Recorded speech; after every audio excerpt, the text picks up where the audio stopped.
Olá, então, mais uma vez, muito bom dia. Sejam bem-vindos a este Café das 9 e vamos já partir para a conversa com, já sabe, o nosso convidado residente, que é Paulo Almeida, osteopata, e estamos aqui precisamente para falar sobre osteopatia e as várias áreas onde ela pode ou não atuar. E com Paulo Almeida, hoje vamos estar a falar sobre algo que, com toda a certeza, quem está aí por casa já sentiu e, portanto, o melhor é ficar atento para perceber como é que deve atuar para, provavelmente, deixar de sentir esta dor ou, então, minimizar aquilo que é, de facto, o seu efeito perturbador.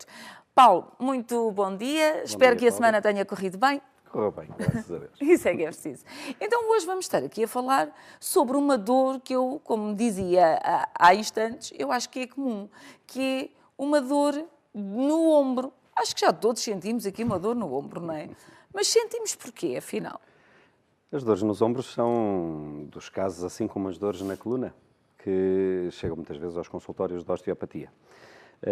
A dor no ombro pode ter uma consequência de muscular, articular, devido a esforços repetidos no trabalho, pode haver realmente fatores de stress, fatores patológicos, como o caso de inflamações, não diretamente do tendão, porque o tendão não é vascularizado, portanto isso é muito discutido, as ditas tendinites, agora designadas tendinopatias, precisamente porque o tendão, ao não ser vascularizado, não recebe mediadores inflamatórios, portanto não poderá inflamar diretamente.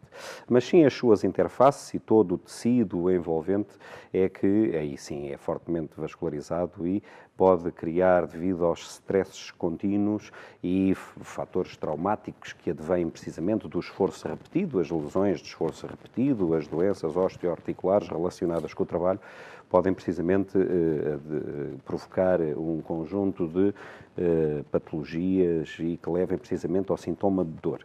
Ou seja, por exemplo, quando nós, por vezes, repetidamente, temos um determinado gesto que pode estar a ser menos correto, estamos ali, entre aspas, a magoar os tecidos que depois pode manifestar-se nessa dor de ombro, é isso? Exatamente. Portanto, e que é visível em exames complementares de diagnóstico, através de ecografias, raio-x, TACs, etc. Portanto, quando há um esforço contínuo e repetido de determinado movimento que solicita determinadas estruturas, e estruturas essas que são naturalmente sempre de alguma forma inervadas ou vascularizadas, portanto temos que ter em atenção não só a lesão, porque a questão é sempre porque é que dói, porque tenho uma tendinite ou porque tenho qualquer outro tipo de patologia, mas porque é que ela se instalou, não é? E então termos também que relacionar um pouco com essas estruturas que vão inervar e vascularizar diretamente essa região. O complicado é quando, em muitas circunstâncias, há precisamente a dor, e a dor é uma conversa que o corpo tem connosco. Está-se a manifestar, não é? Está a dizer, olha, há aqui algo que não está bem, toma lá atenção. Está bem e que não deve ser desprezada essa conversa, de alguma forma tem ali uma dor. Essa dor pode ser uma dor referida, por exemplo, e já se ouviu falar muita vez, na dor no ombro esquerdo, por exemplo, que pode ser precisamente um problema cardíaco, pode ter uma origem cardíaca, portanto, e então aí ser importante despistar a possibilidade de haver um problema cardíaco, através da auscultação, por exemplo, e, se assim for, encaminhar devidamente o paciente para o seu médico assistente ou para o seu cardiologista.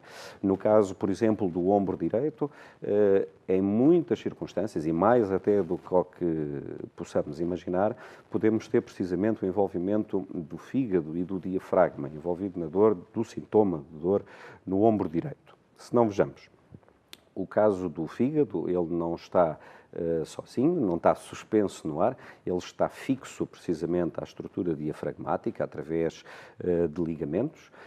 Por exemplo, o ligamento gastrofrénico tem acessos fasciais, ou seja, de tecidos que têm uma relação direta com o nervo frénico. O nervo frénico é um nervo que vem da cervical, da quarta vértebra cervical, com participações de C3 e C5, portanto, sendo um nervo que tem precisamente uma ligação com essas três vértebras cervicais e que vai dar inervação motora e também tem fibras sensitivas que dão precisamente precisamente a sensação do que é que se passa cá É por por baixo. isso que às vezes achamos que nos dói o ombro, mas não sabemos muito bem se é o ombro, se é as costas, se é o quê. E poderá ser. Portanto, o diagnóstico tem que ser sempre feito no sentido de perceber do que é que possa estar ali envolvido, através de testes mecânicos, ativos, passivos, para despistarmos se é um problema muscular, se é um problema articular. Mas, como eu estava a dizer, portanto, desde o momento em que possa haver uma fixação, uma alteração da mobilidade do fígado, pode haver tensão aplicada sobre o nervo gastrofrénico, em si a deriva do nervo coronário, do ligamento coronário, que fixa precisamente o fígado ao diafragma, e que, por sua vez, cria tensão através da própria pleura do pulmão, e os ligamentos suspensórios, que sustentam precisamente a pleura, e que têm uma ligação direta com a cervical, portanto, possa estar, através dessa tensão, se eu agora chegar à Cláudia e lhe puxar a camisola de um lado, a Cláudia vai sentir precisamente tensão do outro. Portanto, e essa pressão que é aplicada, portanto, manifestar-se com uma dor no ombro, que possa, durante o dia, até com o movimento, não ser tão perceptível, mas quando repousa ou quando vai para a cama, portanto, sentir mais aquele desconforto. Estava aqui a pensar, e se calhar lá em casa também isto pode ser uma realidade, que é, as senhoras andam sempre com umas malas ao ombro e depois, dentro da mala de uma senhora, há quase um mundo inteiro, não é? E elas ficam pesadíssimas. Isto pode ser, de facto, por exemplo, aquele fator que falávamos no início da nossa conversa de hábitos incorretos que levamos diariamente e que depois o corpo começa a dizer, olha, isto já não dá mais. Isto é um mau hábito que nós temos, as senhoras, levar as malas muito pesadas. Nas senhoras, em particular, há variadíssimos fatores que podem levar a este tipo de problemas e de dores no ombro. O caso da carteira vai criar uma adaptação do corpo, criando uma alteração postural.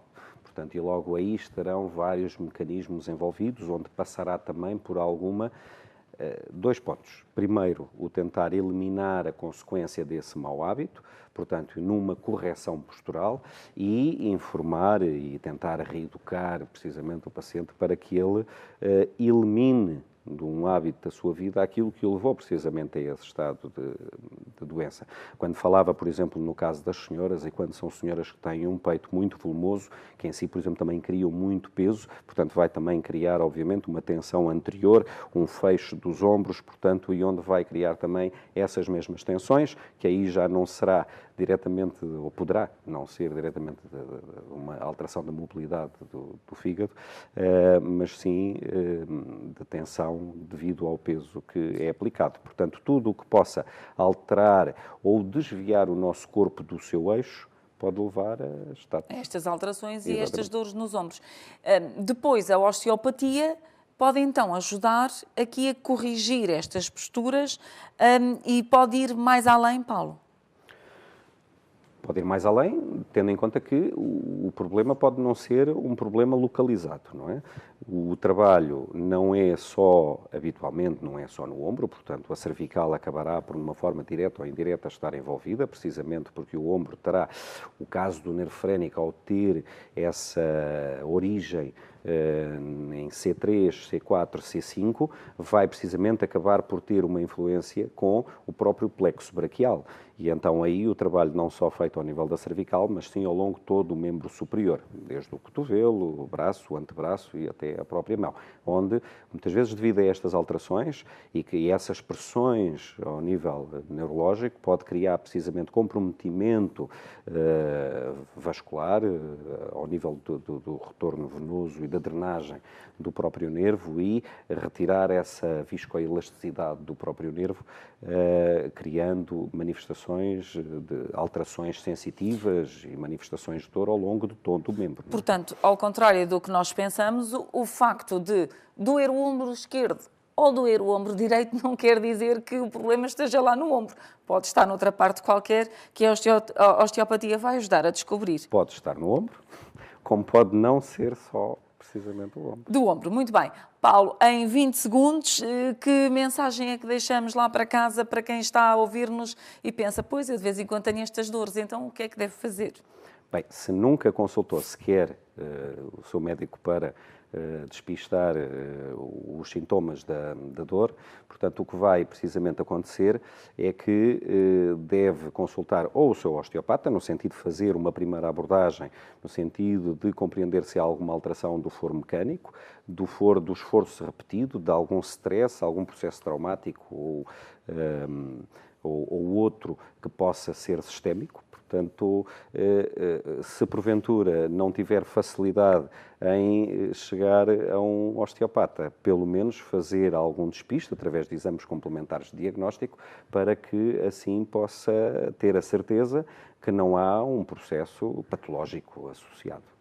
Muito bem, a nossa conversa, Paulo, vai ficar por aqui. Já sabe que aos sábados aqui no Café das 9 estamos à conversa com Paulo Almeida, é osteopata em Leiria e vem-nos dar conta daquilo que no fundo, o que a osteopatia pode fazer por nós no dia-a-dia. E já percebemos que, afinal, pode fazer muito. Hoje falamos, então, das dores nos ombros. Quem é que nunca as teve? Provavelmente todos nós já tivemos e já sabemos, então, que devemos ter algum cuidado com aquilo que são as nossas posturas e também aquilo que é a nossa maneira de levar o nosso corpo no dia-a-dia.